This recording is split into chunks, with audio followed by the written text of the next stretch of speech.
Tuhod ko, talagang namamaga siya. Pag once sinumpong ako ng pakakain ako ng kalaban, yung kontra, namamaga siya at bala yung mga kasukasuhan ko talagang kumikirot, namamaga.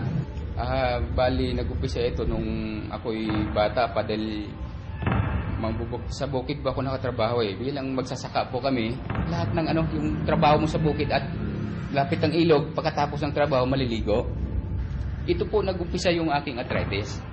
Para kang yung paa mo parang sinusubuhan dahil sobrang pagod. Almost 15 years na po itong aking gout arthritis. Namaga na po ito dahil bibiyahe po ako ng jeep. Driver po ako. Tapos nung pag-uwi ko, talagang siguro nakakain ako ng kalaban, yung mga munggo, yung baboy, yung laman loob ng baboy at saka manok. Once makakain ako noon, talagang kumikiro talaga yung mga kasukasuhan ko. At one time yun, talagang magang-maga yung tuhod ko. Talagang hindi ko nakalakad ng almost 3 days. Hindi ko talaga nakalakad. Ang niresita sa akin ng doktor yung naproxen at saka yung Planax. Awa ng Diyos naman, gumaling po ako doon.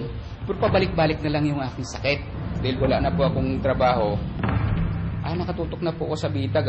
Talagang gustong-gusto ko po panoorin yung bitag na yon.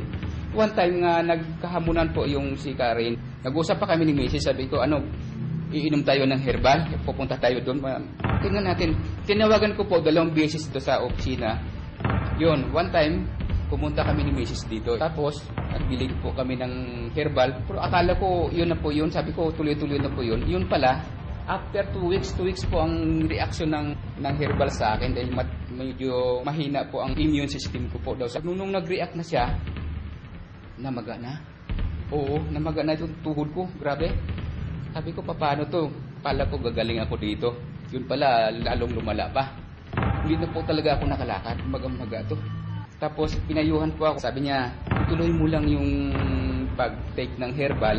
Sa loob ng 2 buwan na yan nga paghihirap nga inabot ko, sabi ng mga anak ko, Papa, pa-doktor mo na yan. Pananiwalaan ko talaga malakas ang faith ko nga. Sabi ko, itong herbal na to, ang siyang magpapalaya sa akin, sa aking karamdaman. After mga 2 months na nangyari, na talagang bedridden talaga ako, lumiit po itong binti ko. Itong mga hita ko talagang lumiit. Tinuloy ko pa rin.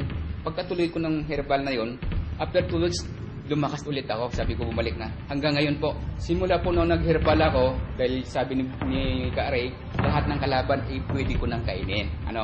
Simula nun, hanggang ngayon, talagang kumakain po ako ng munggo, kumakain po ako ng baboy, yung laman loob. Sinubukan ko talaga kung talagang babalik ang aking sakit. Pero awa ng Diyos naman talaga, hindi na. Awa ng Diyos talaga, sabi ko, ako'y nagpapasalamat unang-una kay Lord, pangalawa kay Ka-Ray, sa herbal niya. At pangatlo po sa bitag.